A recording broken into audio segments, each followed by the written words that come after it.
This episode of the Off-Road Podcast is sponsored by Warren, Medical Gear Outfitters, and Colby Valve.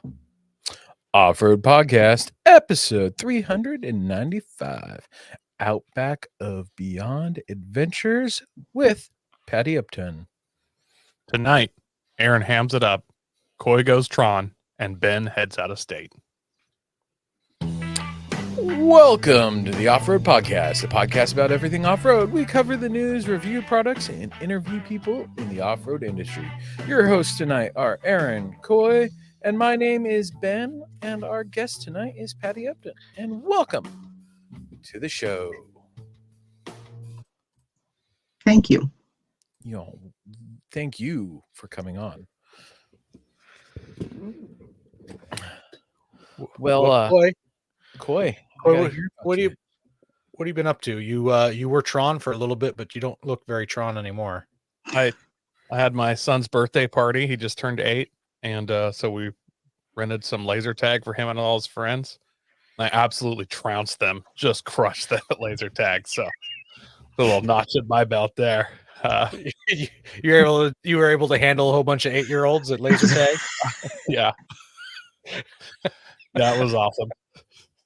Good. I hope they learned their lesson. Is that picture you sent me? Yeah, that was my scorecard. Yeah, there we go. You can see my hit percentage is my accuracy is only 2.9% because I never let go of the trigger. But when there's unlimited ammo, accuracy through volume. Yes, it. So you were Calypso? Yeah, I was. Codename Actually, Calypso. all my boys and his friends were on my team, so I didn't actually shoot them. That was the blue team we took out handily. I'm assuming that they picked those names for you because I've never heard you call yourself Calypso in real life. Each gun has its own pirate name, and yeah, I see. I don't know. It's a pirate themed laser tag. Don't ask. I don't. Oh, fun. I hope you made some kids walk the plank. I did. And then I actually went out Sunday to Browns camp with Andy Lowenthal. So that was the only picture I took right there. The trails you went on? No. How come it says how come it says non-motorized trails, Coy? Well, I saw it and I ran over to snap a photo of the trail network, and after I snapped it, I realized it was non-motorized, but yeah, it already happened. Well, fortunately for you there, Coy, is Andy took some pictures. We took a couple. That sweet Pajero. That thing sounds so awesome when you're wheeling with them, that turbo diesel in that. Really? I just love it. I wouldn't know. Yeah, I know. A couple times I've been invited to go. I haven't been able to go. One of them is when my wife canceled it for me for my surprise birthday party. Yeah, that was super sweet of her. I heard Andy had some fun on the trail while you guys were there. You had to do we all had fun. There was no real damage except for Andy crushed his tailpipe. Yeah. Yep. I Did took it make a fun noise. It was a little whistly. Yeah. It wasn't as bad as you think. I used the back of my axe, and then I had like a 2-pound sludge in my toolkit and just beat the sides of it till it was a Chevy emblem. Nice. But we did fire break and university firepower trails, and my wife probably drove half a fire break. She wanted to drive a little bit, so nice. Awesome. Was Mercedes out there too? Or just, what's that? Was Mercedes out there, or was just Andy? Just Andy. Fun. What about you, Aaron? You're welcome, Coy. You're welcome. I just want to let you know that you're welcome. I appreciate you sending that my way. Yeah. Andy had reached out to me, and I'm like, man, I got my tires, but I don't even have an alignment yet. Reach out to Coy because I know Coy wants to go wheeling this weekend. So I'm taking all that credit for your fun trip, all of it. Good. I'm glad. Yeah. What I've been up to is I got those 35s in, like I mentioned, or they were coming in. They came in early, so I was able to haul them with me to work on Thursday and get them all mounted up. So they're all mounted up, brought them back home, and I threw the 2 rear ones on my truck. I still have to bleed the brakes. I've been lazy about that. I actually have to take the lines off of the old calipers, put them on the new calipers, and then bleed the front brakes. So well, get that done in the right order. Yeah. We got Brennan's Garage checking in on us, and Justin from Dirt Legal. So Justin's going to be on next week with us. So if you want to check out that episode, I'm excited for that one. Yeah, so I've only got 2 of the 4 tires installed, but getting closer. I had to move some stuff around in the shop tonight. I gave the green light to a garage door installer tonight. So he's ordering the doors. Usually the doors take about a week or so, and then he'll get them installed sometime in the following week. So in about 2 weeks, I'll have garage doors on my shop. Super So is excited there about still a bet on whose garage is going to get finished first? that. There's no bet at all. Mine will probably be done before you break ground. Does he have these garage doors in stock? I'm pretty sure It'd be they're. like I'm pretty Jeremy's sure they're axle stock. where you wait 6 months for him and Ben gets to sneak up on you. They are the most plain Jane vanilla garage doors you can get. So yeah, they're a stock thing. I got a riv nut tool also. It's just up there. Riv nut guy. In case I got to take my skid plates off to deal with the power cable for my Warren winch. I'm going to have to riv nut new hardware in. So I got a riv nut tool and I got my ham license. So I'm excited about that. That was a long time coming. Now I won't be breaking any FCC rules when I talk on the ham radio. Not that I did before. I only ever listened. Well, congratulations on being on another Alphabet Soup Boys. That's a good point. Yeah, one more government list that I'm on. Yeah, yeah, that one's a long time coming. I talked about it for a long time. I studied up for a little bit, and then when I was ready to pull that trigger, COVID said, "No, you guys can't meet in person. You can take the ham test, but you cannot take the ham cram." And I needed to take the ham cram. So I finally, they started doing them, I think, in November of last year, and we got a class schedule for me and 6 of my friends, and we all went and took the ham cram. So it was a good time. So was do you think the ham cram was worth it to make it easier? Absolutely. Don't take this the wrong way, but I am sure that you can pass the ham test by using the ham cram method. It's just reading the question, reading that specific answer and doing it multiple times. It takes 6 hours. You really have to focus on it. By the time that 6 hours was up and I was ready to take my test, they gave me this form to put my address on. Yeah, exactly. I couldn't remember what Adderall, and I think you could do it, Ben. It's all time release.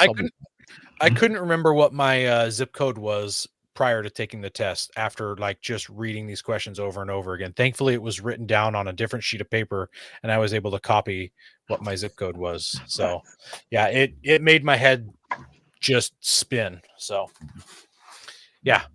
Ben, what have you been up to? Well, Coy, I heard you were attempting to get religion. I got the snow instead. I got like 2 inches overnight. I pulled some guy out of he wasn't in a ditch. He was on the side of the road. His quad broke down, so I gave him help. But I pulled him home. His chain got thrown off, so I just tugged him home real quick. Then I trying to think what happened after. Oh, my fog lights weren't working. I was trying to figure out what was going on with that. Took me a couple days to get to it, but the next day, this happened. My windshield cracked straight across. Yeah. Good weather. Yep, cold weather, and I'm pretty sure there was a chip in there that'd been there forever, and it finally gave way. At least that's kind of low. Yeah, it still sucks. With my stigmatism, it bugs me. But then I figured out why my fog lights weren't working. A little rust in my relay, so replaced my relay. I was bored. Well, not bored. I was off of work and had nothing better to do, and I was focused on the Forerunner at that time. So I fixed my door handle. That was a lot more work than I was expecting, because I had to pull off the whole panel and then then take off the lock mechanism to reach the spot to screw in the screw for the little black piece. And then I accidentally dropped it off of the latch mechanism. So like you'd pull the door handle, but it wouldn't unlock the door or open the door. Mm. So I had to pull the door back apart again and then put it back on it and then put it back in. It was just, and then, You're making my head spin again. yeah. And then the rough country control panel I have for my lights, the LED behind the screen burned out. So I couldn't see if my lights were on or off through the switch, unless I actually visually saw the lights on. So I contacted them and they overnighted me a whole new kit. So if it's not the panel itself burnt out, it could be the box. So I'm all squared away, but it currently works still, except for the indicator light not working. So I'm not going to complain. If it's, you know, just the panel, now I've got two. One's just not in warranty. Outside of that, I've been working on, I got the whole shop, the final permit, so I'm good to start doing my stuff to the groundwork. So I couldn't find my scale ruler, so I'm figuring out my layout for how the shop's going to be through my plans. That's kind of what I'm working with right now. Lots of outlets and making sure I'm giving myself a workspace that nothing's going to be there because my door is so close to the side. Trying to think. Oh yeah, and then we're building this for Dennis's little mini excavator. The I-beam that's underneath isn't part of it, but it's to like rake the gravel to help level out things. So that upper I-beam is what? Yeah, the upper half of I-beam. Well, it's not even a Gotcha. half I-beam. It's some C channel. But we use some of the I-beam. Actually, you see the I-beam that's been cut in half there is going to be like to hold the extensions on it. We're trying to fabricate that up and see if that works. It may or may not. We don't know. We'll find out if it does or not. So, but that'll speed it up instead of using the 30-inch little plow on the front of it to rake all that gravel and level it out. Nice. But yeah. Oh, and then I ran down to Oregon with Pete to grab a roof rack. You can see it in between our arms in his little Fiesta.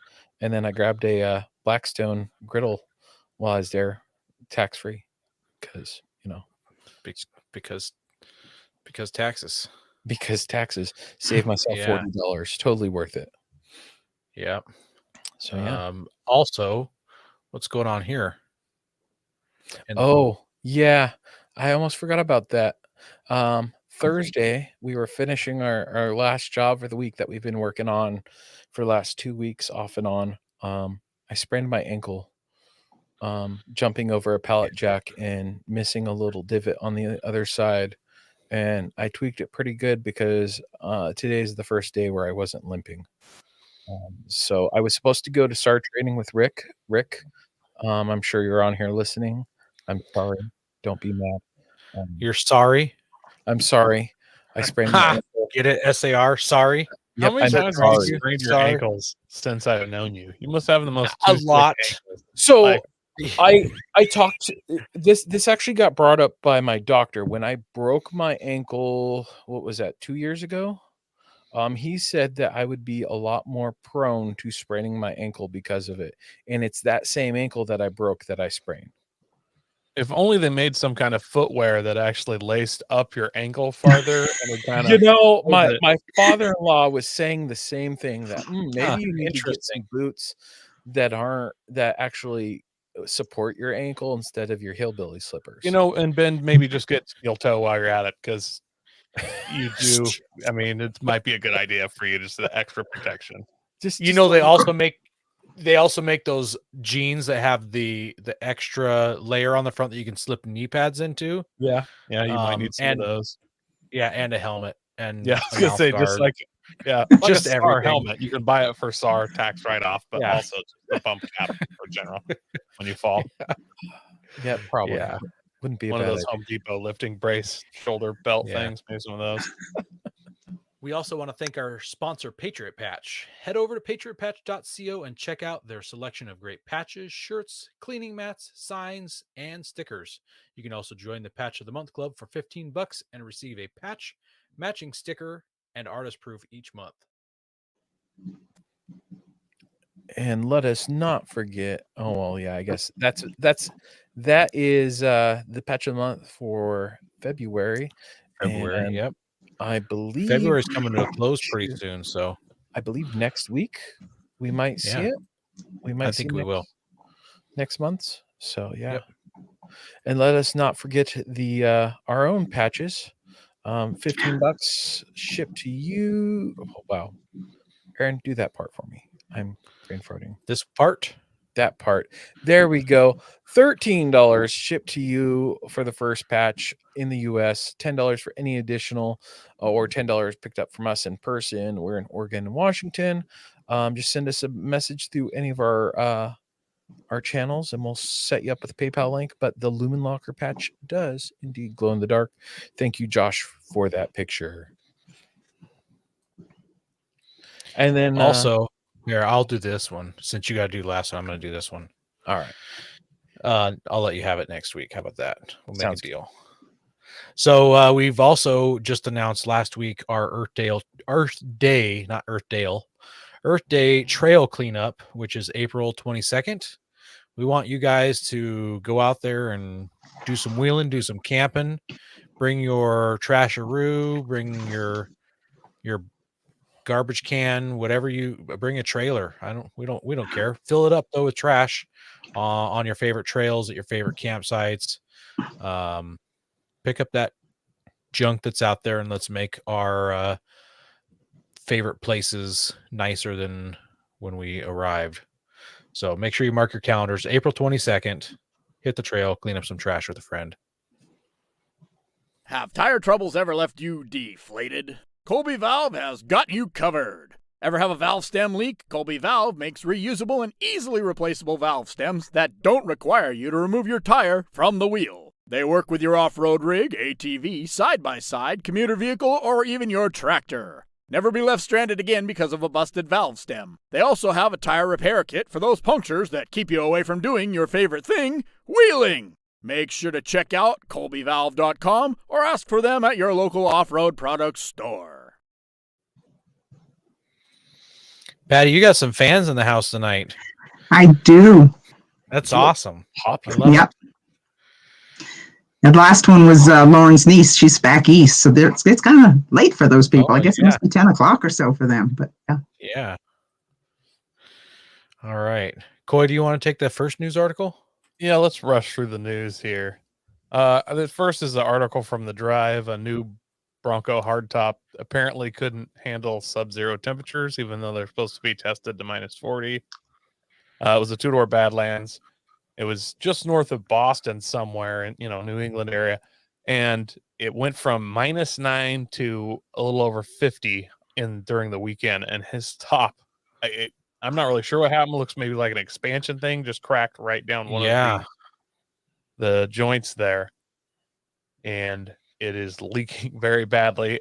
Ford actually reached out to him because it got put online, told him to contact them if the dealer, gave him any hassle. Yeah, you can see the headliner through the crack. That is amazing. That is bad. That's a terrible crack, and that's way thinner than I would have expected that hardtop to be. Me too. Yeah, me too. Well, I'm curious if that is just a layer in between, like a sound deadening material.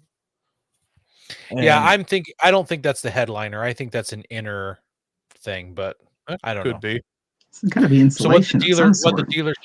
What the dealer say when he brought it in? The dealer, he hasn't had any trouble. The dealer, Ford corporate reached out, said if you have any problems with your dealership, contact us. We'll facilitate getting you a new top. He reached out to his dealer.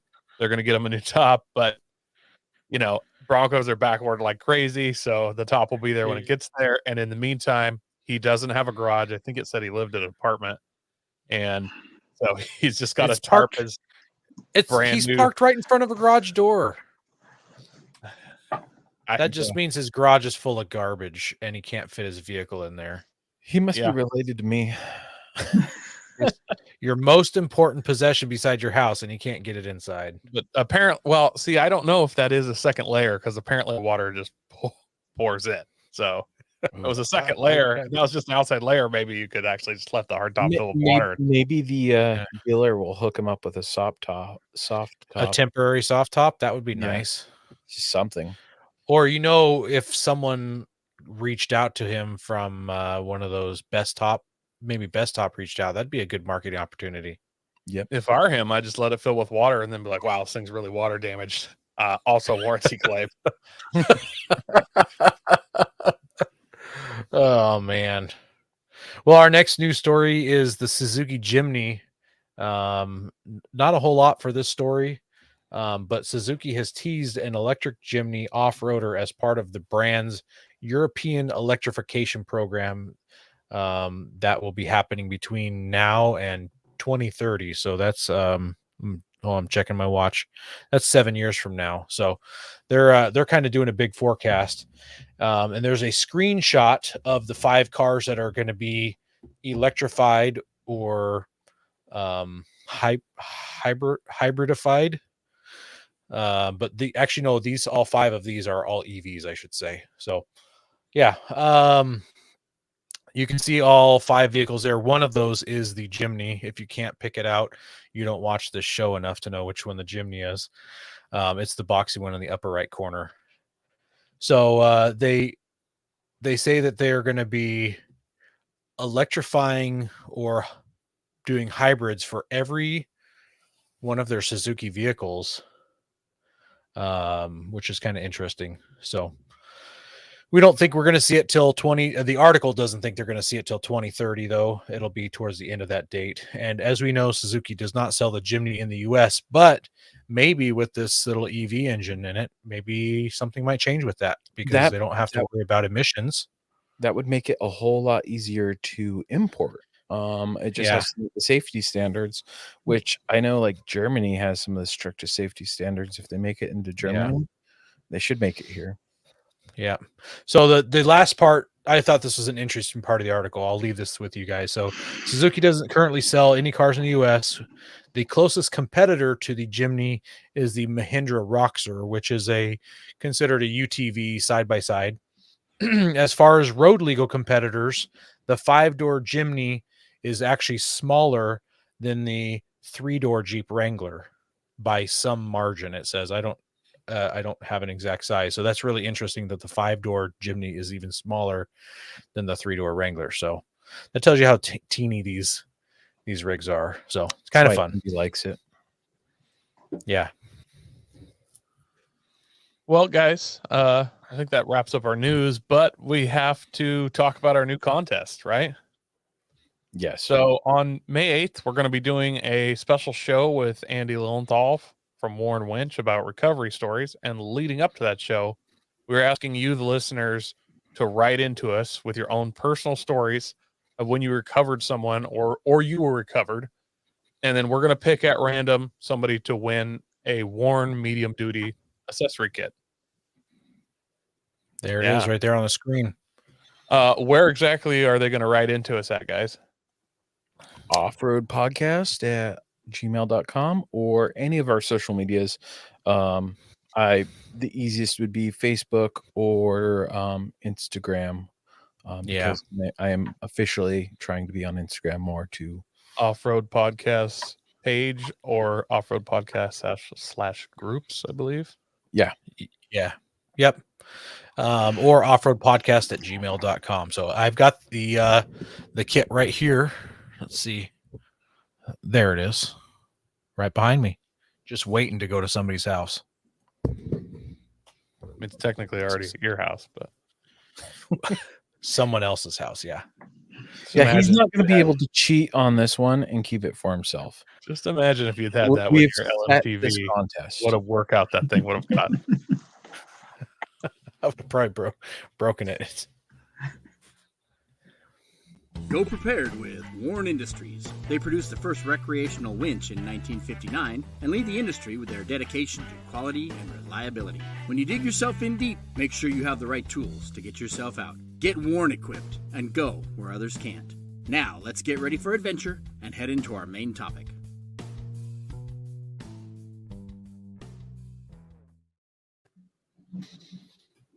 All right. So tonight we are joined by Patty Upton.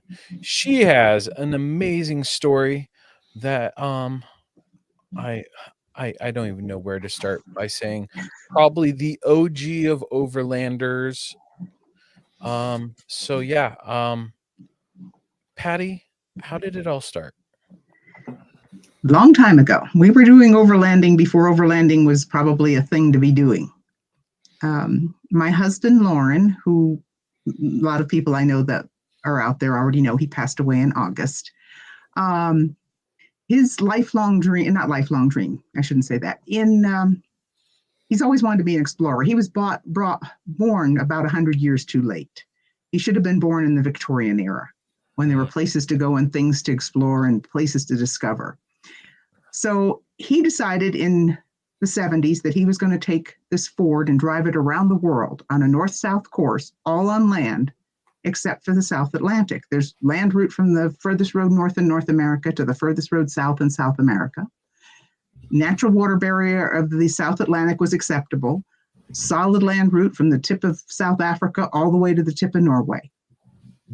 Problem is that there's one area between Panama and Colombia known as the Darien Gap where there's no road. There still is no road. There won't be any road there, probably in our lifetime. Probably not. The Ford was his first vehicle, and it was his first attempt. He had some people that he picked up along the way, volunteers to go with him. This picture's taken in the Darien just a few weeks after he left the Canal Zone area. And shortly after this picture was taken, he broke an entire axle housing. Not an axle shaft, an axle housing. That's impressive. He said that part of the problem was he outfitted it with dual rear wheels, and then he loaded it with every spare part imaginable. Everything he had didn't break, and everything that broke, he didn't have. And so when the axle housing broke, he was down. Most of the volunteers had decided that this wasn't what they'd signed up for, and they bugged out. One man was with him named Larry. He stayed there with the Ford while Loren went to one of the construction camps. There were a couple of U.S. companies down there working on the road that was going to go through the Darien Gap. The U.S. has paid for that road many times over. Not that it got very far, but he went to one of the construction camps. They said, "Oh, we use those vehicles. Won't be too much of a problem. We should be able to get it shipped in from Panama. It's going to take a few weeks, this, that, and the other thing." So Loren went back out to the camp, spoke with Larry, said, "I'm going to search some trail for a while. If you're comfortable here with the Jeep." Larry said, "Fine." There's natives that came in every day, took care of them, brought them water. Larry had a prosthetic foot from the ankle down on one leg. So he didn't walk too far. Long story short, Loren was out of camp, back at the construction camp, checking on whether the parts were in or not. And policeman, Panamanian policeman, came up to him and said, "We need to talk to you. Your partner has been found dead." Larry had been shot and killed. Nobody knows how, why, who, nothing. He was found laying outside the passenger side of the truck. He had his pipe in his hand, his tobacco pouch, and the Bible. And there was a small caliber, maybe a .22 shell. No one knows. There was no real autopsy done or anything behind his right ear. So nothing appeared to be missing, no apparent motive, nothing. Well, that put an end to that particular trip. Loren got the truck out and got it back to the States and decided that it probably wasn't the right vehicle for the job. And he went to a CJ7 in 1977. And he took off again, driving the CJ7. And he got in through the Darien Gap. That's other trips there, those pictures. That's later on. That's actually 79. 77 Jeep, that's a 79 one. But in 77, he made it through the gap. He did about, the rains were coming. And if you look at a map of Panama and Colombia, the Atrato River creates a swamp in Colombia.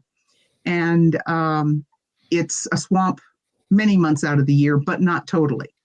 we were there. He had to find a dry land route, and at the time the rains were coming, and he couldn't find a land route. So we opted to lash the Jeep on top of some dugouts and take it up some rivers in the Atrado Swamp area till he could find dry land. And did about 8 to 10 miles on the dugouts, found dry land, took off through South America, was high in the Andean mountains of Ecuador, and the road turned and he didn't. And the Jeep went over a 300-foot embankment. And the soft top, the top was ripped off. He remembers grabbing some brush as it went by and holding on. And the other people that were in the Jeep kind of got scattered down the hillside. Nobody was hurt. That's the 77 Jeep. And he says he remembers watching the headlights flip end for end as it went down the hill, and he was making plans for the next trip. So he started again in 1979. When my husband says he's going to do something, he's going to do it. And he said he was going to take one American-made vehicle around the world, not a series of them. Started all over again in 79, got into the Darien Gap of Panama, and was a little bit more reckless on that trip than he had been. He was feeling a little bit bored. He'd been there, done that type of thing. And he was into Colombia. And as they crossed the border into Colombia, this was just after the Mark Smith expedition had come north. There was a sign that had been erected, no motor vehicles allowed, Los Catios National Park. And he's kind of standing in the middle of the jungle wondering why, where, what are we talking about? I mean, I'm the only vehicle here. So he went on, and short ways further down the trail, they were stopped by a park official, and the park official confronted him and said that they needed permission to go through there. And he said, well, what do I have to do to get permission? He said, well, you have to go to Bogota to get the permission. So Loren, fine. And he left then with the Jeep, and he took off for Bogota. I think it was an 11-day round trip. So these men are on the payroll while he's doing that. He has to go downriver, day or two downriver to get to a small town, to get on a bus to go to Medellin, to get to another bus to get into Bogota. Got into the office in Bogota, and they said, what, you don't need permission? Yeah, here, sure, go. It's no problem. Well, he got back down there, couldn't find the park official to show the permission slip to that he'd gotten, and rains again were fast approaching. He says, we got to move. So they continued on for another several hours, half a day. I'm not too sure. I'd have to go back through the journals. But they were winching up a fairly steep hill out of a riverbed, and the park official showed up, and he said, raising all sorts of noise, saying, you can't go, you've got to stop. And he says, I've got the permission right here. I'll show it to you as soon as I get to the top of the hill. And the guy says, no, you can't go. And Loren, poor choice of words. My husband said, it's going to take more than you and your gun to stop me. And the man said, okay. Next day, he came back with more men and more guns. Oh. So Loren and his men got the point of view that this was not the place to be. The guy wanted a payoff is what it was. And that's something that Loren just doesn't think it's not part of his makeup. And so the Jeep was left there. And I don't know if you're familiar with Helga Pedersen. Back in 86, I believe he went through south to north through the Darien Gap on a motorcycle. And somewhere in our pictures online, I think, if not in my slideshow, I have a picture of the hood of that Jeep over a dugout in one of the villages that he took in 87 when he went through the village. So I don't know where the rest of the Jeep is, but the hood was still in that village there. But again, since Loren said he would do it in one American-made vehicle and not a series of them, he had to start over. And by this time, Jeep was owned by American Motors. And by that, or I should say by this time, not only was it owned by American Motors, but it was Renault had the controlling portion of it. And he just didn't feel that would be an American-made vehicle. So he found this 1966 CJ5 Jeep, secondhand, in where he was working, some guy near the job site there in California. And he said, okay, I'll buy it. I think he paid a few $100s for it. It wasn't much. It needed some work. And so he spent the next several months working on it and refurbishing it. He stands 6'4". And most of you are familiar with the old Jeep windshields. They come, or the hardtop roofs come down over the front of the Jeep. So your windshield is very small, really. It's just a small rectangular piece of glass. Well, with him being 6'4", he couldn't see out the windshield. So he raised the Jeep. So you'll see a black stripe along the side of the Jeep. You'll see a lot of bolts on the sides of the doors, and you'll see some black across the front underneath the windshield. That's where he cut the roof off and raised the whole thing 4 inches, and so that he could see out the windshield. So now he's taken a short, narrow Jeep and made it even more top heavy. Has a rack on the top for, makes a table or a bed, depending on what we want it to be. When we make camp, it comes off and attaches to the side. He started in Prudhoe Bay, Alaska on June 15th, 1985. Oh, excuse me, yes, 1984. Got to Panama in October 84, and in February 1984, I joined the expedition. I'd been working down there and decided, I'd met him every time he'd been down there, but I was just never ready to make that leap. And I was finally ready to say, okay, I'm ready to do this. I said, I can go for 30 days. I had a job still in the canal zone, or the former canal zone at this point. So we took off in February. His nephew came down from Yakima, Washington, or at that time, I think he was up near, I can't remember. I want to say Oroville, and that's not right, but Eastern Washington. Anyway, Lawrence came down, young 20-something-year-old kid, just fresh out of the Army, pretty footloose and fancy-free, and hadn't seen his uncle since he was probably 6 years old. So it was a new experience for Loren as well as Lawrence, but Lawrence took to it like he'd been doing it his whole life. And we took off, and our first obstacle was 180 miles basically to the end of the Pan American Highway at the town of Yavisa. That took us the better part of 8 hours to drive because it was a dirt road most of the way.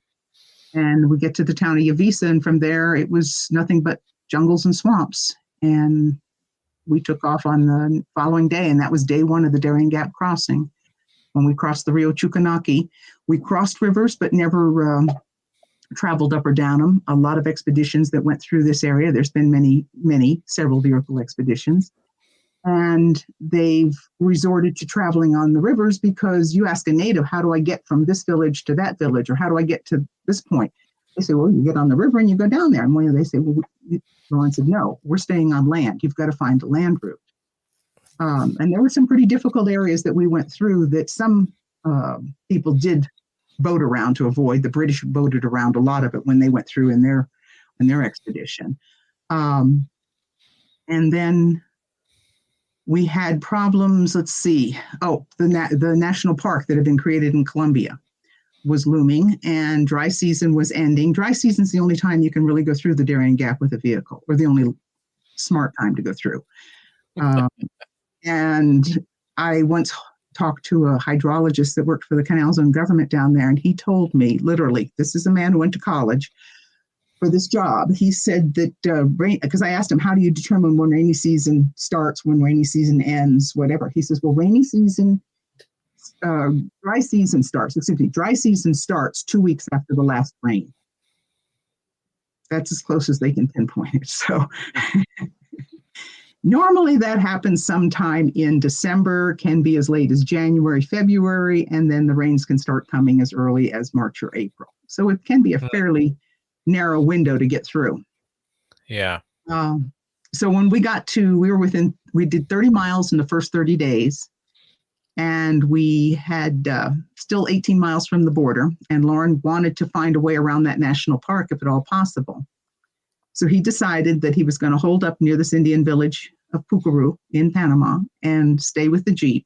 I went back to my job in the former canal zone. Lawrence went back to his job in Washington. And Loren stayed with the Jeep near this village. And as he termed it, he watched the bananas grow and the rains fall for 9 months.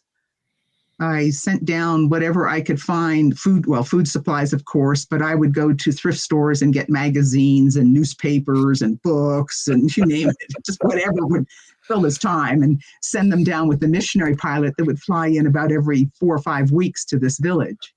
Wow. And he stayed down there. He hired people to look for a trail around the park, which we really never found a trail around the park. We did.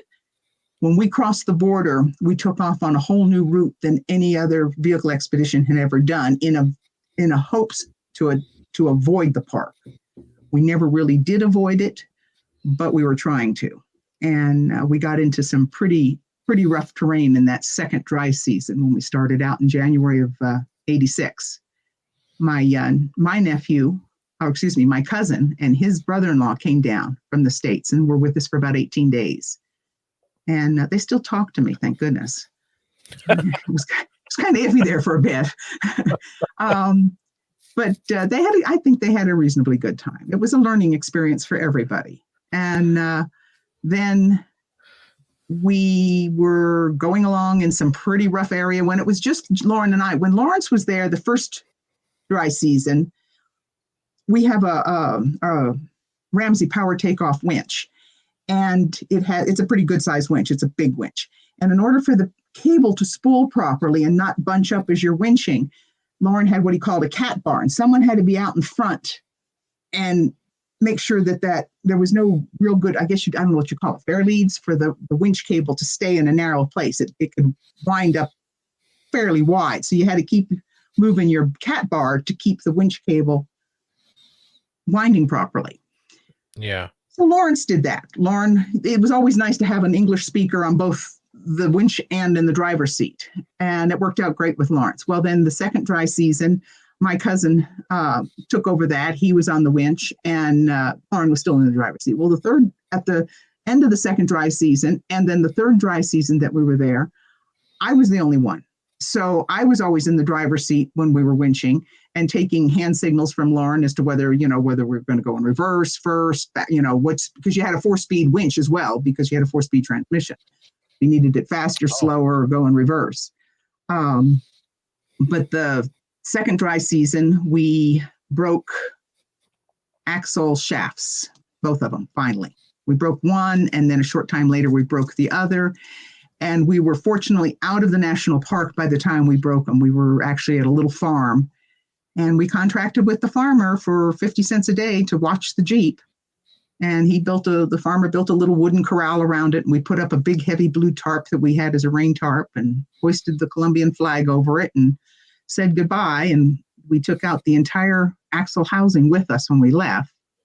Oh my goodness. And took it into some friends in Medellin and left it there. And then when we came back in January of the following year, it's now December '86, January '87, Loren brought in, he went to free-floating axles instead of whatever the other type are, not free-floating, thinking that if we break axles, that at least it'll be easier to fix them than the other type. And I hiked through from Panama with other parts for the Jeep that we needed. Gear shift, I forget what it was. There was a gear shift, a drive line, a few other small parts. I hiked through with and went by boat part of the way to where the Jeep was. It was amazing. It took me just 5 days to do what we had taken 2 dry seasons to do. And got to the Jeep, and then left stuff at the Jeep, went into Colombia, met Loren, turned around, came back out with a new battery, fresh gasoline, fired the Jeep up. That engine, she sounded awful. She was probably running on half of her 6 cylinders and blowing smoke and flames everywhere. But she started, and that was all we needed, and took off again. And it was that third dry season that we finally crossed. We found a dry land route through the swamps, something that people said didn't exist. And we found it. And we came out at the town of Rio Sucio in Colombia and crossed the Atrado River at the town of Rio Sucio. And from there was a tractor trail that went 38 miles to an established road that you would see on a map. And it took us 10 hours to drive that 38 miles, but that was the fastest we had done in over 2 years. It took us 741 days to go the 125 miles through the Darien Gap. And we did get a Guinness Book of Record for that particular trip because it was the first all-land crossing of the Darien Gap by motor vehicle. There's Coy's favorite town right there. Coy's what? Turbo. Coy's favorite town right there on the map, Turbo. God, have you been to Turbo? Clearly not. If you've not been to Turbo, you don't know what you're missing. Oh, I've been there many times because that was the town we always ended up at in order to get a bus to get anywhere when we were leaving. Either when we left the Jeep, had to go out for parts, whatever. And it was just, it's the armpit of creation. I'm sorry. It's bad. It's bad. And I really, that it was bad when we were there. I should say that. And maybe it's the greatest place on the planet Earth now. You can probably get an Airbnb there now. But when we were there, it was not a good place, and you definitely didn't go anywhere after dark. Once we got out of the Darien Gap, it was pretty much smooth sailing through most of South America. We had a few problems. In Tierra del Fuego, when we got down to Tierra del Fuego, the road was really, really bad, and we actually started. Vibrating so much that the rear bracket for the bumper was the weld was breaking, and we found a four-wheel drive shop there in somewhere in Chile. I think we found that they welded it back for us and got that going for us. But it was amazing. We did find good people all the way. Have to jump in. I just out of curiosity Googled Turbo Colombia, and the first thing is a TripAdvisor. It says Turbo and why not to go there review. And why not? This is TripAdvisor. There, 1-star review. I'm assuming you can't go lower than 1 star. I haven't read it, but I don't think it's changed a lot, Patty. I guess it hasn't changed too much. Yeah, it sounds it's about the same. Yeah. Yeah. So I just checked Airbnb. There is one location in Turbo. It's an apartment, and it's $43 a night. It's an apartment. Yeah. If there's only one, though, isn't it a scam where you go there and then you wake up with one kidney? Like, yeah, exactly. If you're lucky, you wake up. Yeah. No, it's oh God, no, it's just not the best place to be.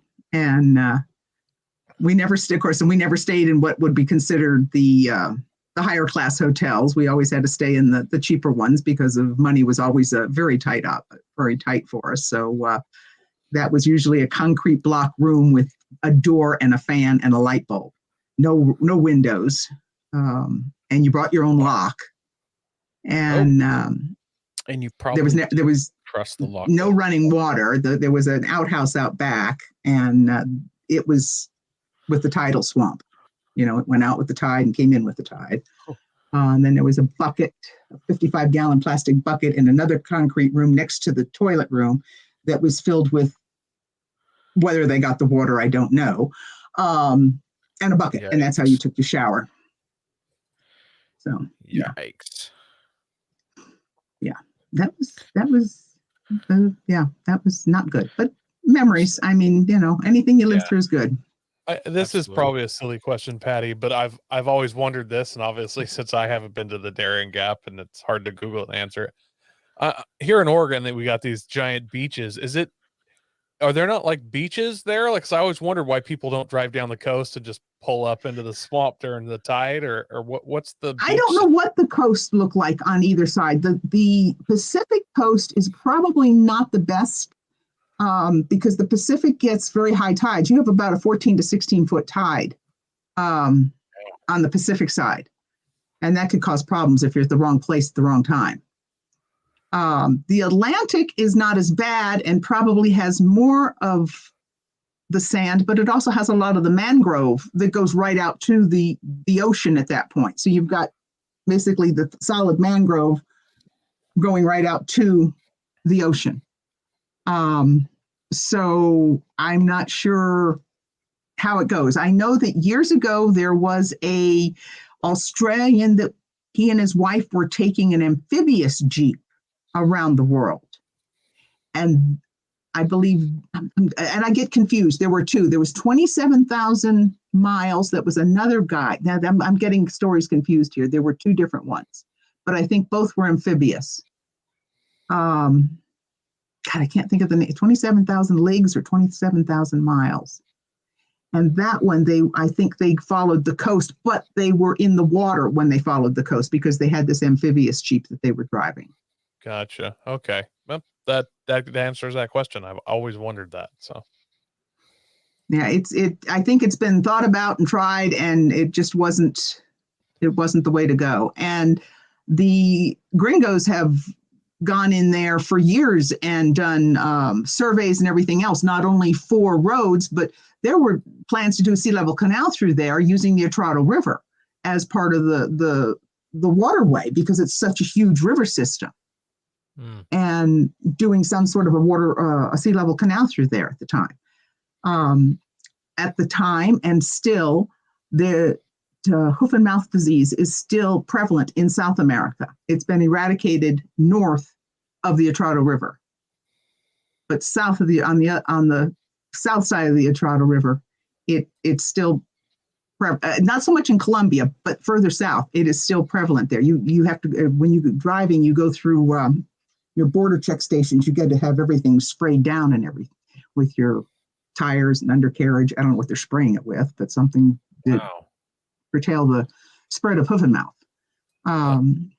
So that's one of the reasons why the highway has never really been completed. That's just one. There's I'm sure many, many more besides the fact that it's totally politically unstable right now. Some rumors said that with Panama, they thought that they didn't want it to go through because they used to be part of Colombia back before Teddy Roosevelt, and they felt that if there was a road through there, then all of a sudden Colombia could take them back again. So, which I don't know where that one came from, but that was kind of a story going around at one time. But it's not that it's impossible to put a road through there. My husband was a bridge builder for his career, so it's not something that can't be done. It's just something that it would take a lot of money and engineering to do. I mean, drive to the Florida Keys, you could drive through the Atrato Swamp. You'd think. So, yeah. Yeah. Just got to throw money at it. Yeah, exactly. And there's been money thrown at it, and it's all disappeared somewhere. Yeah, and properly use that money that you throw at it. Yeah, exactly. Exactly. Trying to get it to stick in the right places. Yeah. Exactly. But the Darien Gap was definitely the true expedition part of our trip. The rest of the trip was on a form of road, both in South America and even Africa. I mean, other than there were some places in the Sudan that we were literally following our noses. That was it. I'm not saying that there was never any other vehicle in that particular point, because there probably was, but there were darn few. That's a bridge in Africa. And that was one of the better ones. This was probably in Zaire. And one of the better bridges. Yeah. The gaps were smaller. I could walk easily across that one. I wasn't going to ride across them. Then there were some rivers that there were no bridges, that you just had to ford. And then, of course, the nearby villages, the little kids would come running out and they'd want to charge you money. They would run out in the river and show you where to ford the river. And Loren says, no, Patty's here. She'll walk. So make them go out. Go out and walk. Raise your hand if you get deep. So, yeah. That's funny. So you put the Jeep on some sort of boat from South America to South Africa? Yes, we were very fortunate. We actually got free transportation for the Jeep, basically for all of us, the Jeep, Loren, and I, on a Greek freighter from Chile to South Africa, to Cape Town. It was just a fluke that we got this, but it was about a $6,000 savings at that time, because not only was it going to be expensive to ship the Jeep and expensive for us to fly, but the Jeep was going to take 30 days to get there. So now you're without your house for 30 days. So we've got to live somewhere at one end or the other for 30 days as well.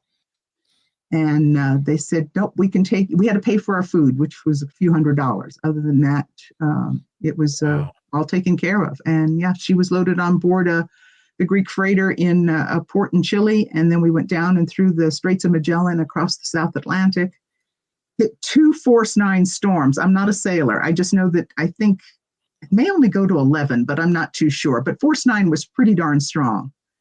And Loren was quite concerned that first night and went up to the bridge and asked the guys to turn the lights on the front cargo hold, because the Jeep was just lashed to a cargo hold out there with a bunch of containers around it. And he says sometimes those containers will get washed overboard. And so they turned the lights on, and there was the Jeep still sitting out there. So made it through the first one and made it through the second one. And when we got to Cape Town, we spent probably 2 hours at a steam cleaner getting it cleaned out because it was so full of salt water. But it was a interesting trip just on the ship itself. And once we got to South Africa, we went to the furthest road south, which is at Cape Agulhas, and officially started the trip north through Africa at that point. And then we spent about 6 months in South Africa visiting some of the national parks, the game preserves, over into Southwest Africa, which is now known as Namibia, and had some axle problems there and we had axle problems. We've taken a Jeep that was built for 2 people and an ice chest to go away for a weekend. And we've overloaded it to the point of when she was weighed out with full water and fuel, she weighed 5,600 pounds, I think it was, or 5,900 pounds. Okay. So she was a little overloaded. Yeah. And so we stayed with family in South Africa that dearly love them. They are family now. My sister had met Earl when she was backpacking in the Mediterranean many, many, many years before. And he was South African, and they kept in touch over the years. He had married and had a wife and 2 little boys. And he said, well, Patty comes here, have her look us up. So when we got to South Africa, I called. They said, oh, yes, we're expecting you. We've got your bedroom all ready for you. And Wow. Sure enough, we moved in. I mean, literally, we arrived at the house, and I think 3 days later, they said, oh, we're going away this weekend. Would you mind feeding the chickens and the doves and the silkworms and, I don't know, a few other things that they had on the property? And we'll be back on Monday. Okay, fine. I mean, who turns their house over to 2 complete strangers when you've known them for 3 days? It's like, okay. That's amazing. And we had, So what was go ahead. what was it like traveling up Africa and you mentioned that it was mostly roads? Yeah, it was hard in that the South Africa, of course, was fine. Botswana was good. Let's see, we went into Zambia after that. Because we had been in South Africa at the time, South Africa, of course, was still under the apartheid government. So politically, we couldn't go into Tanzania or Kenya because of their policy that if you'd been in South Africa, even though South Africa doesn't stamp anything in your passport, first of all, they do stamp a carnet for the vehicle, but they don't stamp anything in a passport. Did they? No, they didn't. They know where you're coming from. You're coming from the South in your own vehicle. Where else would you be coming from? And if you have a new passport or a new carnet, they want to see the old paperwork because they just were. It was just the way it was. You just couldn't enter their country if you'd been in South Africa. In fact, most of Africa was that way. But Zaire, and once we left Zambia, we entered Zaire. Zaire was just all old roads. I mean, it was horrible roads. And then we went into the Central African Republic. And then from there, we turned to the east towards Sudan and entered Sudan and went through to Khartoum. And most of these countries still had that same policy of not accepting anyone that had been in South Africa. But when we got to Zambia, we had gotten fresh passports and we were able to, you play the political game and passport game. If you want to abide by the rules and regulations, Don't leave home, because if you want to, you can't do it. You've got to know how to bend the rules and get around. We made our own insurance company to get through half these countries. We just made I love it. I love it. Oh, we got insurance. See this? It says it right here. This is our insurance company. You want to call them? Oh, no. You're fine. You're fine. Okay. Yeah. Well, I don't think Loren had a license for several years. So yeah, if you're gonna abide by rules and regulations, don't go. So we were at one campground at one of these places. I think it was in Zaire. A bunch of overlanders that were traveling, backpacking type, hiking, hitchhiking, whatever they could from North Africa going through. One of the gals, she had something wrong with her passport and she needed something stamped in her passport. And I don't forget what it was. And I said, well, I've got some old coins here. Let's see what we got. So I gave her a choice of coins. She said, oh, this is a good coin. This is from Liechtenstein. I don't even know where I got this coin from. She says, I'll use that. She stamped her passport with this Liechtenstein coin and then wrote in whatever her language was something in her passport. And she says, oh, this will work just fine. So that's what she did. We were in Zaire and our cholera shot had expired. We gotten a cholera shot before we had left South Africa. It was good for 6 months. It was going to be required to enter Egypt. Well, it's now been well over 6 months and we're not going to get a cholera shot anywhere between South Africa and Egypt. No way. So I took a white potato, and cut it. Fortunately, my Girl Scout heritage or whatever, made a stamp out of it, made a cross, and stamped. I had a red ink pad and stamped our shot records with a red cross and put in French, Center of Health, Kisangani, and dated it and said we'd gotten our cholera shots. So we were good. I've made stamps with potatoes before. I remember doing that as a kid. That's awesome. This is straight prison rules. That's it right there. Oh man. Yeah. And so it was through Sudan. Sudan was rough because it was our first real introduction to a lot of open sand. And when I arrived in Khartoum, I was not totally unconscious, but pretty much unconscious. I'd been running a high fever, had terrible diarrhea, horrible cramps. And Loren just found a park in the city with some shade because it was summertime, parked the Jeep and left me in the Jeep. The Jeep is made up to where both of us could sleep inside that Jeep. This is a CJ5, he's 6'4". Both of us could sleep in that Jeep with our possessions in the Jeep with us if necessary. Anyway, I had my bed made up and because that way it was quite high and I had the windows open and I had some ventilation, and I have vague recollection of what went on, but I don't remember exactly. He went to a Greek construction company. We had met further out in the desert. They said, well, if you get to Khartoum and you need more help, go to our head office in Khartoum, and gave him the address. So he got a cab and told the guy to take him to this address. And they came back to the Jeep with Loren and they took me to the maternity hospital in Khartoum, because the regular hospital, they said, was not a good place to go. And I was diagnosed with amoebic dysentery and malaria. And we'd been taking our malaria pills up until about 6 weeks prior to this, when we had taken our last ones, and we were now out of malaria pills. And so I was in the hospital for 4 days there. And of course, the remedy is kind of a massive dose of the anti-malarial pills. And I think it was 5 or 6 liters, 4 liters of fluid they pumped back into me. So you survived malaria and dysentery at the same time? Yeah. You totally got the Oregon Trail. Yeah, and I had typhoid when I was 3 months pregnant many years before. So we won't even go there. Oh my goodness. That's totally everything you die of on the Oregon Trail.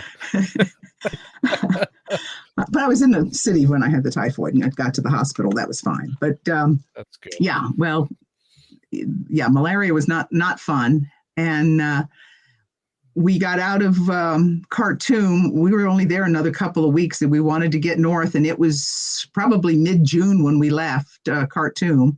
I mean, reading our journals now, all I can do is shake my head and think, what the hell were we thinking? We had to be absolutely out of our minds. Yeah. Anyway, we took off and we, leaving Khartoum, the Nile River makes a big, huge swing to the east.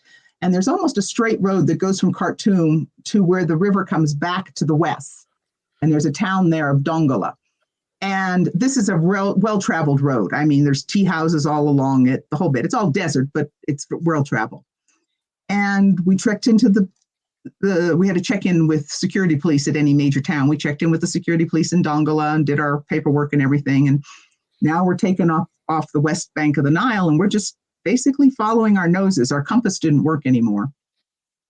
And we're just plugging along. And most of the time we were doing a lot of traveling early mornings and into the night. And then at night, we weren't doing a lot of daytime traveling because of the daytime temperature. It was just too hot. And we got to, I don't know how many days out we were. I don't remember now. I know that it was probably, what we did is we broke our axle shaft, and it was our second axle shaft. We'd already used our replacement axle shaft back in somewhere else in Africa. So we didn't have a spare anymore, and we broke an axle shaft. So what we had done is the mountains had come right down to we were keeping, I mean, the river was always within a few hundred yards of us because we knew the Nile was, number one, our direction north, and number two was our water source. We didn't have to carry a lot of water if the river was a few hundred yards away. And we could see this mountain range up ahead, and it came right down to the river. So we thought, okay, we got to swing out around this mountain range. Well, as we swung out around the mountain range, we didn't know what the river was doing. If the river was swinging in the other direction and we're coming back, we weren't sure, when are we going to meet up with the river? And we kept swinging back east, back east, back east. And that's when we broke our axle shaft. And that night was rather anxious because there was no river in sight. There was no people in sight. We hadn't seen anybody for 90 miles.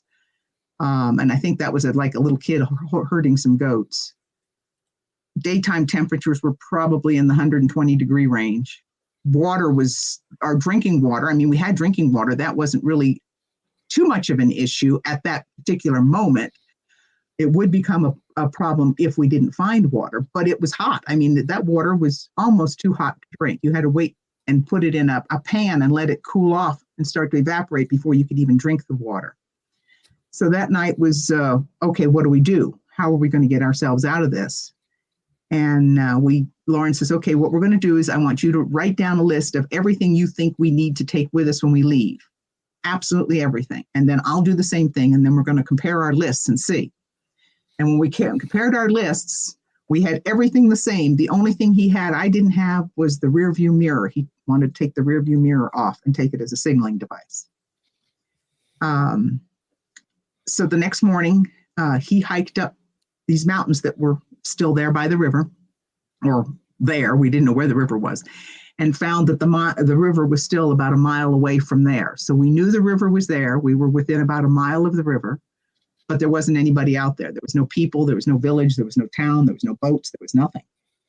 So he said, okay, we've got our water source, and we were still on the river. We were not far enough north that Lake Nasser was interfering with the flow of the river. There was still a good current on the river.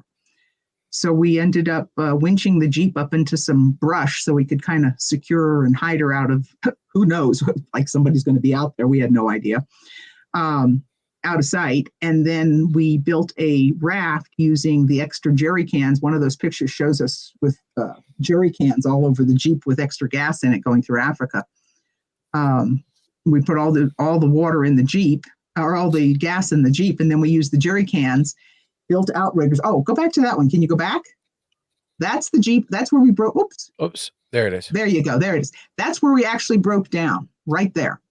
And that tin box on the back was taken out, and that had our kitchen supplies in it. We cleaned it all out, and we had some Permatex silicone sealant. We sealed up the seams, and then we used brush. It's kind of tamarisk brushes that's growing there. I don't know if you're know what tamarisk is, but it grows wild down in Southern California. It's an invasive species down there, and which I guess is a politically incorrect term.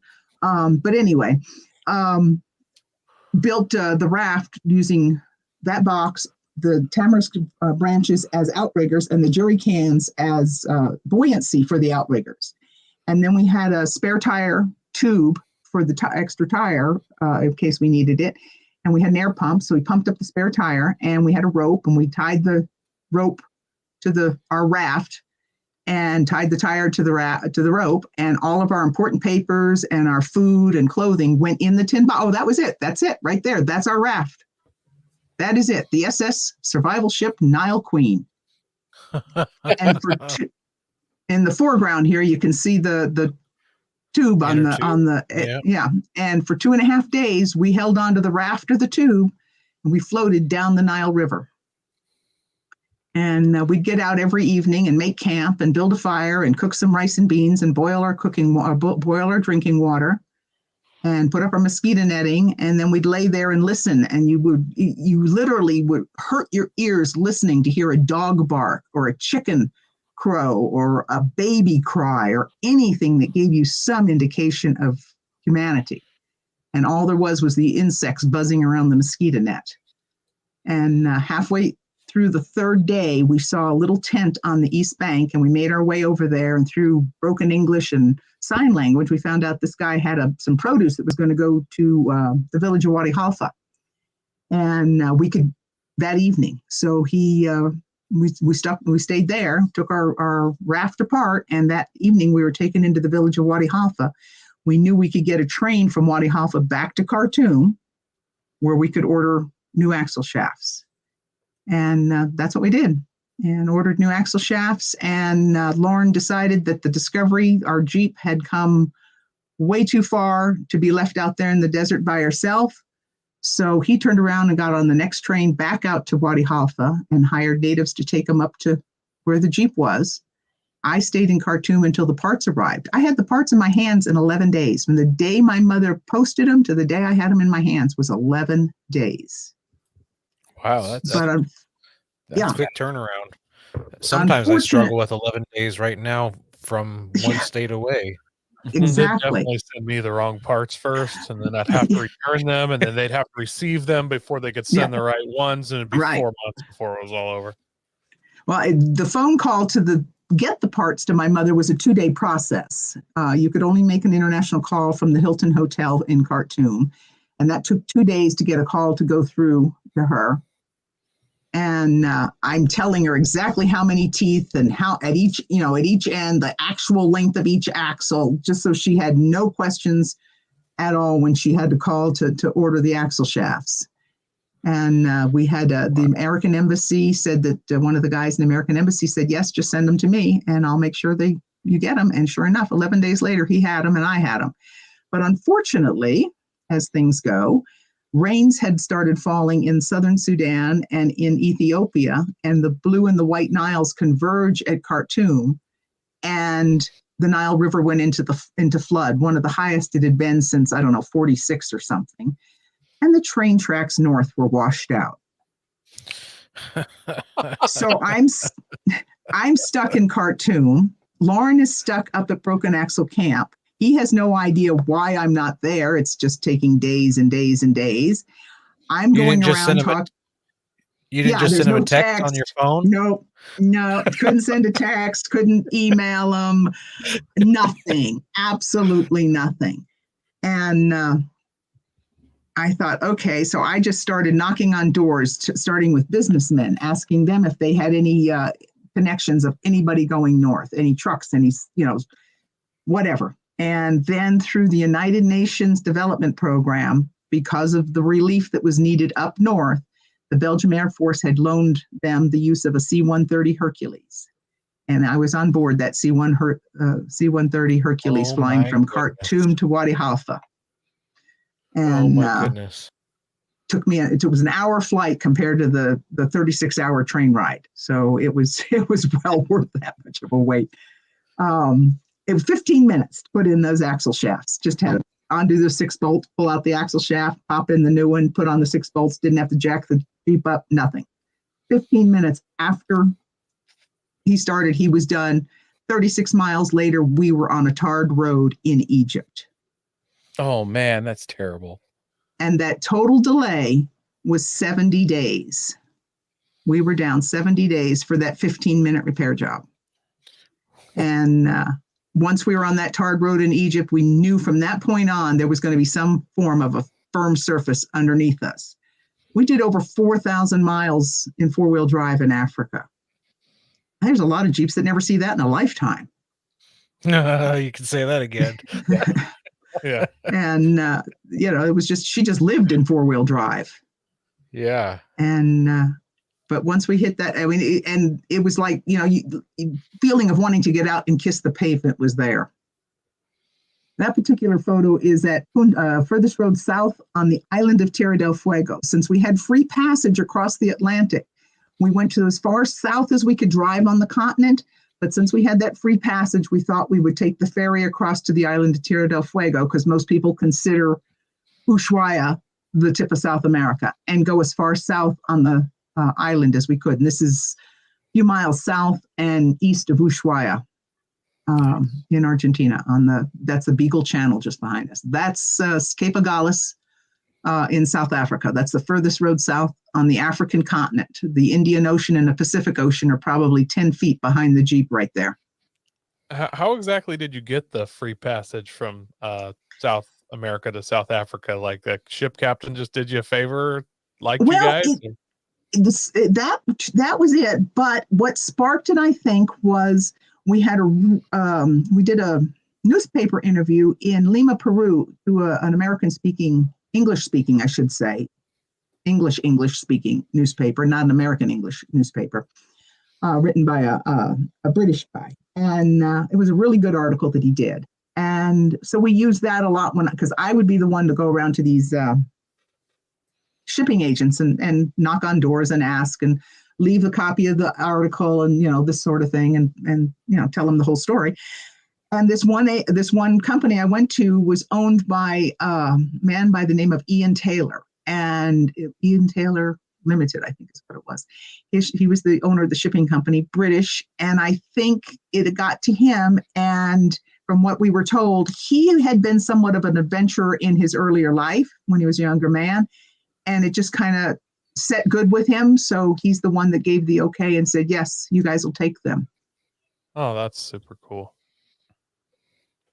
Did you have any more big major breakdowns between Egypt and your ending point? I think you said Norway.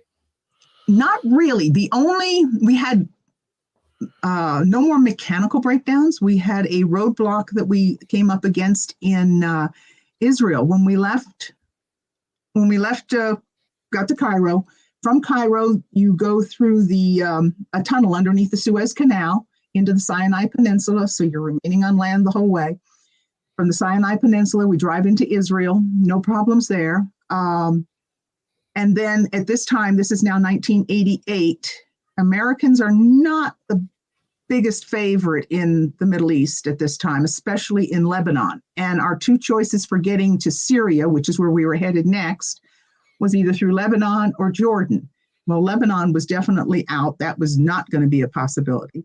And Jordan and Israel were still technically at war with each other. They didn't have diplomatic relations.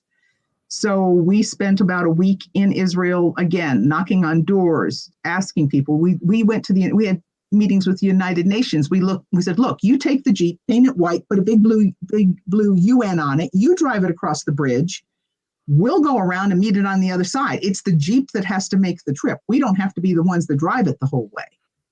He said, sorry, we would do it if we could, but we don't even get to drive our vehicles across the bridge into Jordan. We have to walk up to the bridge, go through customs and immigrations, walk across the bridge, get up on the other side, that sort of thing. He said, okay, well, that's not going to work.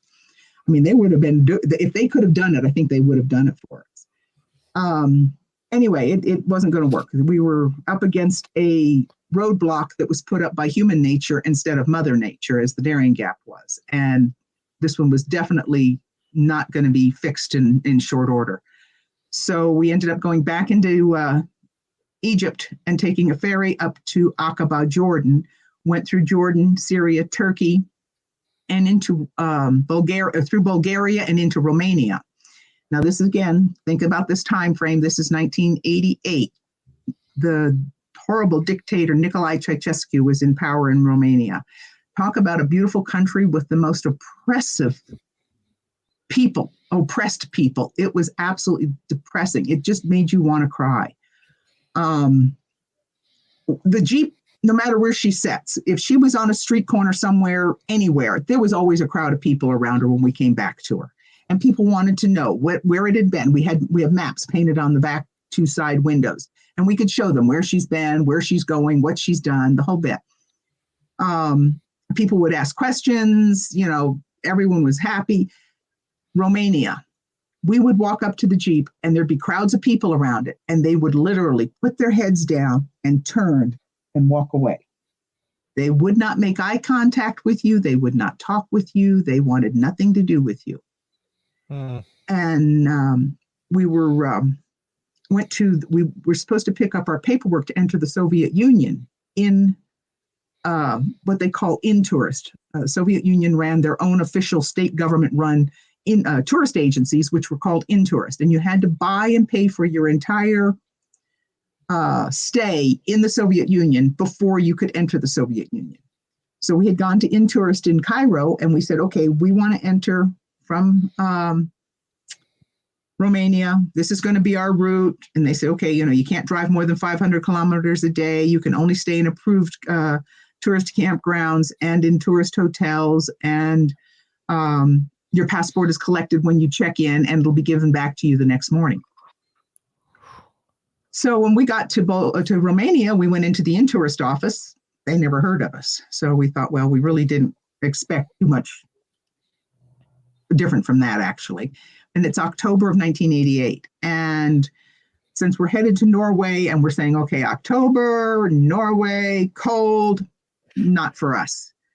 So we ended up turning around, coming back down through Romania. I think possibly, I don't know if we went right from Romania into Yugoslavia or through part of Bulgaria into Yugoslavia, and then across to Italy. And we were going to winter in Spain, thinking, okay, that's a nice warm place for the winter, and got there and decided, nope, that's not going to work.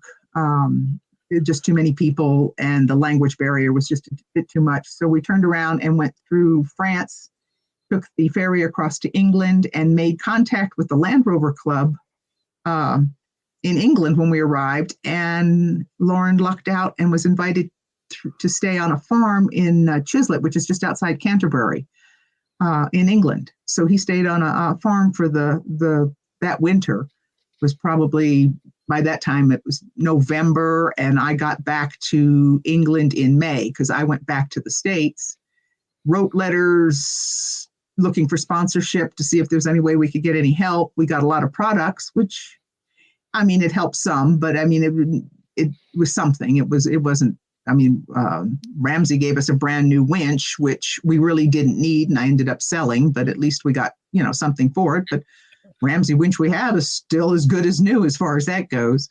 But Firestone, Rancho Suspension, these have been some sponsors that we've had, and they've stayed with us and given us products over the years. So hence the decals that you see. And when I got back to England, we put our decals on and took off and went back across the channel to France and through East and West.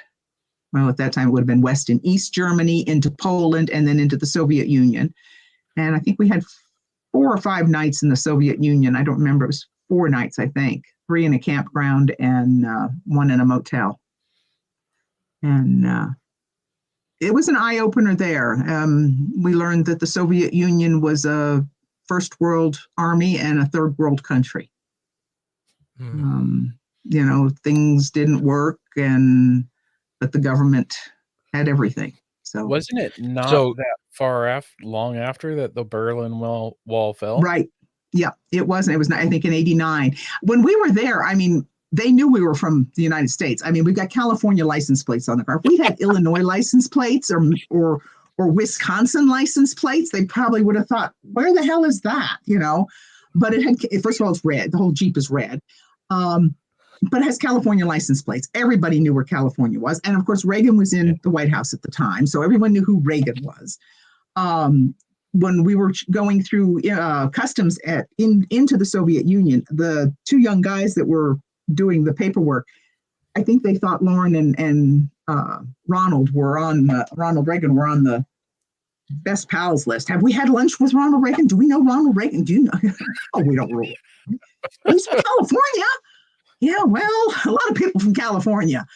So did you guys go up through Russia because going across it's the only Denmark? road.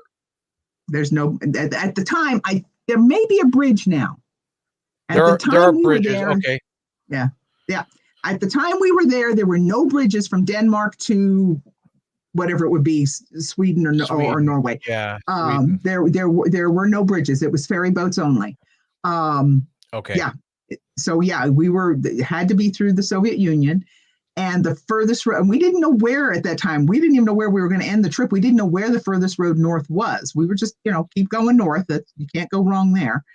And we got into Norway, and we stopped at this one little town, and we talked to the police, and they said, there's a town. There's a little fishing village up there called Gamvik. It's way out there on the end. It's quite a ways north. We said, okay, so that's where we headed. We set our sights on this little fishing village of Gamvik, and then just outside the village of Gamvik, there was a lighthouse, and it was even a little bit further north than the town. So we drove all the way to the lighthouse. In fact, we upset the lighthouse keeper because we knocked on the door and nobody answered, and we wanted to get permission if we could drive out to the lighthouse, and nobody answered. So Loren drove out to the lighthouse. We took our photographs, and about that time, the gentleman that lived there came to the door and told us we had to leave. But we got our photograph. That was the important part. And and that was the end of the trip. That was the 4th of July. Loren wanted to finish it on a good American holiday, taking an American-made vehicle around the world. And we still had that gap between Israel and Jordan. And that was one thing that never set well with him because of not being able to finish what we called the final mile. And we thought back in 2000, we had it worked out where we were going to go back, and we were working on the Jeep and getting her ready. And there was a big upheaval in the Middle East about that time. Arafat was still around and causing problems. So we thought, big red Jeep, American, probably not a good thing to be driving at this point. So we backed off. And it was sat there. And then in 2016, Lawrence, who was with us in the Darien Gap, came over to visit us in Idaho and saw the Jeep. And he says, I think I could fix her up and get you guys back to Israel. Let's see what we can do. So he towed the Jeep back to his place in Yakima, or to a friend's house, actually, in the Tri-Cities area in Richmond, I think. And Mike Merck, who is a mechanic and races cars, and his dad's quite a mechanic, and Lawrence can kind of follow along. And they worked on that thing, and they started a GoFundMe page, got a little bit of money from that, got some sponsors from parts. Firestone came through with new tires, Rancho with new shocks. What's it called? Omix. Is it Omix? Omax out of Atlanta with cheap parts. Onyx, I think, is what. OMIX, I think. Yeah. Yeah, OMIX. Anyway, they sent a wiring harness and a bunch of other stuff. And those guys worked every weekend and every spare moment and got that Jeep back together and got her painted. And I said, I don't want her showcase perfect. She earned those bumps. I don't mind the rust gone, but those dents, she earned those dents. And got her repainted and everything. And Omix. Yeah, Lawrence just said OMIX. Thank you, Lawrence. And got her all fixed up. And the man that we had worked for the past, coming up on 30 years now here in Idaho, Loren had worked for him previously, and he's become a good friend. He said in the fall of 2017, he said, you guys need to make this trip. We were going to make it in October of 2018. It would have been 30 years from when we had been there originally. He said, no, you guys need to go sooner rather than later. He could see Loren's decline in his health. And he said, if you don't go now, you're not going to be able to make it. He said, I will pay for the Jeep's transportation from Washington State to Israel and back, land, sea, whatever it's doing, and our air transportation. And that was the biggest money right there, both of those. Other than that, I mean, food, you eat that, you could eat anyway, no matter where you're at. A little bit for an Airbnb in Israel. But on the whole, it was Greg that footed the bill for that and made that happen. And we shipped the Jeep to Israel in 2018 and drove it across the border into Jordan that's after we finished, to Airport Street, where we were in Jordan over 30 years prior, or just about 30 years prior to that day. This was May 3rd, 2018. And we had been there in October 2018 of 1988. And we completed what we called the final mile, ended up being a little bit longer than a mile, but the final mile sounded better. And believe it or not, in the entire time that I was on the expedition, this was the first time I had driven the Jeep. Oh. Well, you mentioned earlier that you were behind the wheel during some of the winching. Was that just for running the winch? Running the winch cable, and, maybe pulling, ahead 2 feet to get some slack to unshackle it or something like that. That was it. That's all I did. That was nothing. Try driving that sucker when all of a sudden there's no power brakes, no power nothing, and you're doing 30 miles an hour, and whole new world out there. Wow. That's amazing. So the final mile was completed. It's awesome you guys got to get it back out there and finish that up. And it was kind of sad. We were hoping we would still get a Guinness book for that particular closing of that gap, in that we had now taken one vehicle around the world on a north-south course, all by land. It's the only one that's ever done it, because no one else has ever gone through the Darien Gap. We have the Guinness Book of Record for the Darien Gap, but Guinness Book no longer gives out records for firsts.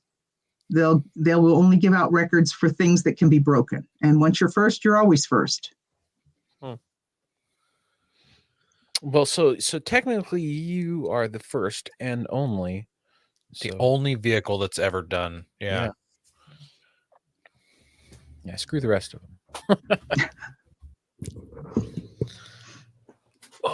You need to have Guinness World Guinness records. It took you however many years to do it.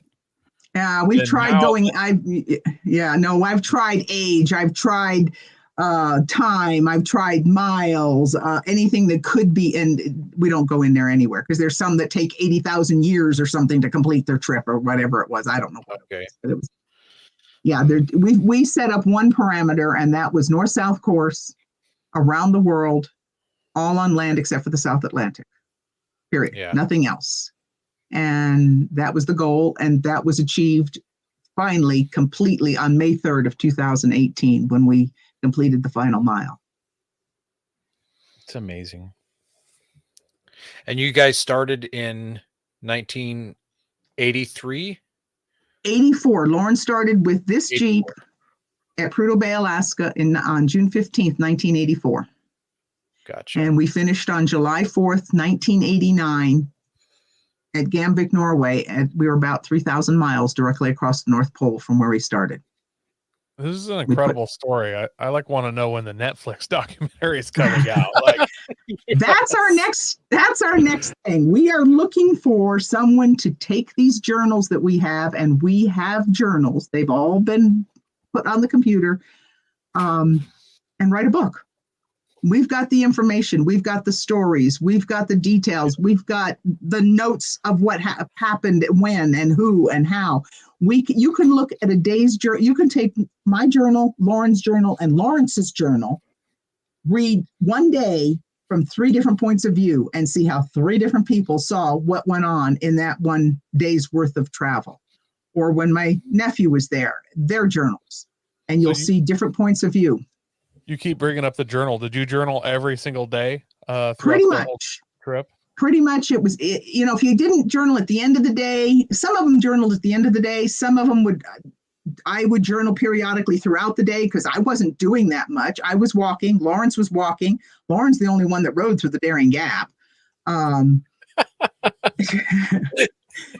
The passengers, I was looking at that neat little bag of recovery stuff that you had out there from Warm Winch, and I'm thinking, gee, ours was just thrown on the passenger floorboard.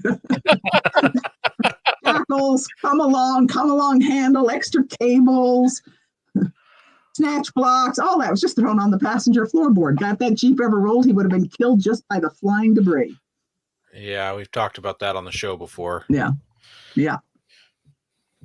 That was always a concern with all that stuff there. But yeah, no, that's where it was. And there were a couple of close calls, mind you, but nothing to the point of no return. And what did you take for like parasites in the water and stuff? Were you on like any kind of any medicine? Like, did you just a 55-gallon drum of ivermectin? In the Darien, we hired a cook. First off, that's the best thing you do when you go on an expedition and you're hiring natives to work for you. You hire a cook to cook for everybody, and that's Cookie on your right. This is on the Rokon motorcycle we took through the Darien Gap, which is another ball of wax. But anyway, Cookie was our cook both for the second and third dry seasons on the Jeep trip and on the Rokon trip. That man is. I trust my life to that man, and I wouldn't even ask. If he told me to jump, I wouldn't even ask how high. I would just jump, literally. There he is in his kitchen, doing what he did best. Best man. He makes Jeremy look really foofano. That's funny. Yeah, no, he was great. But he would boil water. He knew gringos had to have their water boiled, and we drank a lot of hot tea. Thanks, Brennan.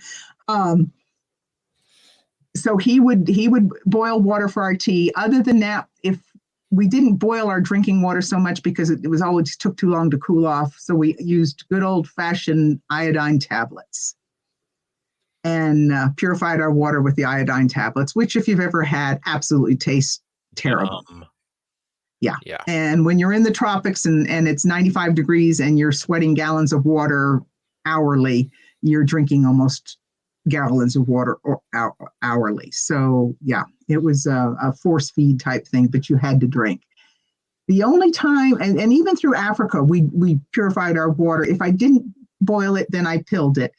But once we left the Jeep, while we were on our little trek down the Nile River, we ran out of our pills. So we had to start boiling water. When we got to the little hotel in the village of Wadi Halfa, where we had to stay several nights before we would catch a train, we had no more pills. And so we thought, okay, we got to drink the water. And their water's hauled up by donkey carts out of the Nile River. And we thought, okay, they're doing it, we're doing it, let's go for it. And so that's what we were doing. And we drank the water right out of the Nile River. And when we got to Cairo, I think it was. Yeah, Cairo, because I could get to a drugstore in Cairo. I don't know if you're familiar with the drug Flagyl. It's basically it kills all those little bodies in your body. It's a prescription drug, but in most third world countries, you can get a lot of drugs over the counter. So when we got to Cairo, I just went into the drugstore and got us I think you take it for 4 or 5 days. I forget what the length of time is you have to take it, but it's pretty hard stuff. It's a pretty hard drug on your body, but it does what it does and does it for a reason. So that if we did have any creepy crawlies, it would take care of it. So we did that. And then once we were in Cairo, we felt pretty safe with water from there on out and didn't have any problems. Did you have any run-ins with any creatures while you guys were tubing down the Nile? Because I mean, I think of the Nile and I think of like hippos and crocodiles and definitely the second. There's not enough vegetation on the sides of the Nile at this point. This is vast desert. I mean, this is not like once you get further into Egypt where they're cultivating that area, and you had the Nile would flood and you'd get that silt and you'd get that rich soil. This isn't like that. This is strictly desert and river, both sides. That's it. But it didn't dawn on me in my infinite wisdom that the Nile crocodile is actually a creature that lives in the Nile River. And when we got to Wadi Halfa, the little hotel we stayed at was called the Nile Crocodile Hotel. And there was one mounted on the doorway over the entrance. And I thought, oh, these things really do exist. In my mind, I don't know that we ever saw, felt, or anything, because there's nothing out there other than whatever fish might be in the river. There's no humans causing waste into the river as there would be around a village, which is where I would assume you would find more crocodiles, where you would find more human habitation and causing waste into the river. Now that's not to say that we didn't feel things in the mud when we were walking along the shore. You know, you might be in 3 feet of water, but you're also in 2 feet of mud. So you're kind of walking through this ooze as you're going along the shorelines in some places. And every now and then something would kind of move real fast away from you. And it's like, I don't know what it is, but keep going. And I thought at first I'd stepped on Loren's foot, and I turned around and looked, and he's 6 feet behind me. And I'm thinking, no, that's not Loren's foot, but I'll pretend it's Loren's foot. Oh man, I can just think of all these shirts or stickers that's like, I survived inner tubing the Nile River. You know what is the most bizarre thing? It was probably 120 degrees during the heat of the day. And we had to get out of the river and build a fire and get warm. That water sucked the body heat right out of you. The air temperature was 120, but that water temperature just drew it down. And we'd get out and we'd build a little fire. I'd make some little flour tortillas, and we'd smear lots of peanut butter on them, and we'd have a hot cup of tea and peanut butter and tortillas, eat that, and get back in the river again. And we'd do that 2 or 3 times during the day. I got to the point where I was shaking so hard from the cold, I couldn't focus. My vision was actually blurred. And I said, I got to get out of the river. We got to get out because I can't see anymore. That's amazing that you can get hypothermia in 120 degree heat. Yep. Yeah. Wow. That's something to think about. Huh. Well, And I your wanted to skin- point something. Yeah, go Go ahead. ahead. I was going to say, in our skin, as soon as you got out of the river, you literally started drying off so fast that it felt like if you stretched your fingers, the skin would pop because it was so tight. You had no oils left in your skin at all. Huh. I just wanted to point out that I don't think Ben or Coy were born when you guys started your expedition. Nope. Nope. Not till you finished it. Oh my gosh. No, it was 1 year Little BC kids. before Koi. Yeah. Gosh. Little Oh, baby kids. I was only 3 years old, so Oh, well, you're not too far behind then. no, not too No. far behind. Like I said, this was Yeah. done when overlanding was not the popular thing to be doing. It just wasn't. I mean, there were a lot of Europeans doing North Africa by coming across the Straits of Gibraltar, or from France to Morocco, or France to Tangiers, that sort of thing, and traveling, but not doing necessarily the full length of the continent of Africa. That's amazing. I think we're going to have you come on and talk about the Recon adventure and Rokon. Rokon. There we go. Rokon, mhm. Yeah. And yeah, It follows in suit, American-made 2-wheel drive motorcycle. that's amazing. And oh yes, something I don't think we mentioned was, what was the name of the Jeep? Because that Jeep The has Jeep- an amazing name. Yes, she was christened the SS for Sand Ship Discovery. And Discovery is after one of Captain Cook's vessels of the 1700s. Loren was a student of history for sure. And He definitely loved his deserts. So she was the Sandship Discovery. And Brennan is reminding me if I can do this. This summer, I am taking the Sandship Discovery to 4 different, two Overland Expos. The Overland Expo in Flagstaff. I got to look at my notes because I've got so many things in my head right now. The Overland Expo West in Flagstaff, May 19th to the 21st. Mm-hmm. And then she's going to be at the Bantam Jeep Heritage Festival in Butler, Pennsylvania on June 9th to the 13th. And the Toledo Jeep Fest in Toledo, Ohio on August 4th to August 6th. And then Overland Expo Mountain West, there we go, in Loveland, Colorado, August 25th to the 27th. Man. You said Toledo, and I got excited for a second because there's a Toledo, Washington that's not too far away, but I knew it wasn't Toledo, Washington. Well, this is something Loren and I had always wanted to do, was take the Jeep to these places, showcase her, show what she's done, tell her story, look for someone that wants to write our story. But these things always happen spring, summer, maybe into early fall, and we were working up until recently during that time frame. And that was one thing we did, is we worked, and then Loren's got very ill the last 2 years and couldn't travel. So it wasn't done. And after he passed, I thought, well, what am I going to do? Am I going to put it off for a year? Or should I go ahead and do it? And one of Loren's sayings, it's written on the side of his Jeep there in a couple of those photos, the 79 Jeep, is what I dare, I will. What I will, I do. You can't quite see it. It's written in light text there, a little bit better there, a little yellow. There we go, yeah. Script writing.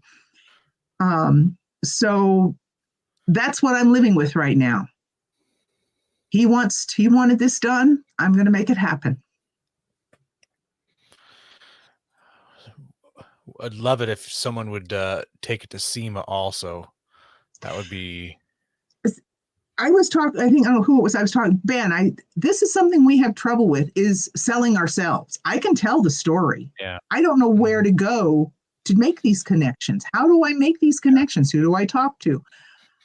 My thought is, if this works out for this year, there's next year then. This will get these 4 out of the way, and I'll look at other ones. I didn't know there was a huge Jeep gathering in Daytona, at the Daytona race beach track. Yes. And Yep. But that's like go to Easter Jeep as well in Moab. Yep. I would love to do that, but I don't drive the Jeep. I'm not taking the Jeep on trails. It would strictly be a showcase thing and tell her story. They do have a vendor area, and that and I'm pretty sure you would be able to set up to tell the story there. And I'm sure there would be a group to gather. Actually, Brennan makes that trip to EJS, I believe. He would know better than I. Okay. All I need is a name of someone to contact, and I'll call them. I'll text them. I'll email them. I'll do whatever it takes. Yeah.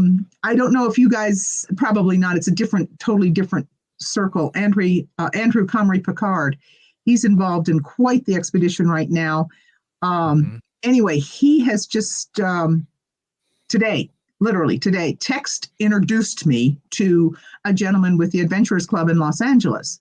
And I'm in the process of possibly taking the Jeep to them after the Loveland, Colorado trip, instead of coming back to Idaho, swinging to LA, taking the Jeep over there and showing it to them and doing a presentation with them.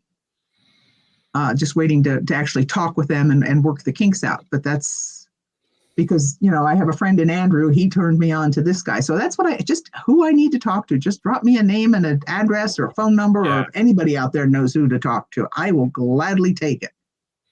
All right. Well, when we get off air, maybe we can fire some more ideas off to you. Yep. Okay.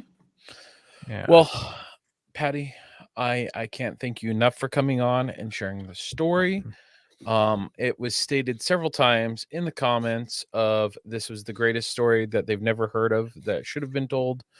Let me hear. where is it? There. This is the absolute best trip story I've never heard of before. Amazing adventure. And Brennan said, still the best Jeep story ever. So thank you, Patty, for coming on and sharing it. Brennan, a huge thank you for definitely, introducing Brennan. Patty to us. Without suggestions to reach out to her, this show would have not happened. So if you've got a suggestion, please share it. Share your stories. Help us share people's stories. Because without this incredible story, shows like this wouldn't happen. Thanks to everyone who listens to us and watches us live on YouTube. There's been a lot of you on here watching. There's been comments, not a huge amount, because I think everyone was too busy listening, which is not a bad thing. So yes, share us, help us show grow. Share Patty's story. Tell someone about this. Have them watch it or share it with a friend. Help the story get spread. And God bless America, and have a wonderful week, everyone. Thank you very much. I really appreciate it. Don't forget to visit Patriot Patch and join the Patch of the Month Club. Check out our Gaia affiliate link for up to 40% off.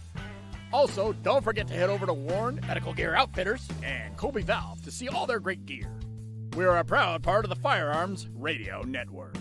Got a comment or question? Send it to us through our webpage at firearmsradio.net or through our social media channels by searching for Off-Road Podcast.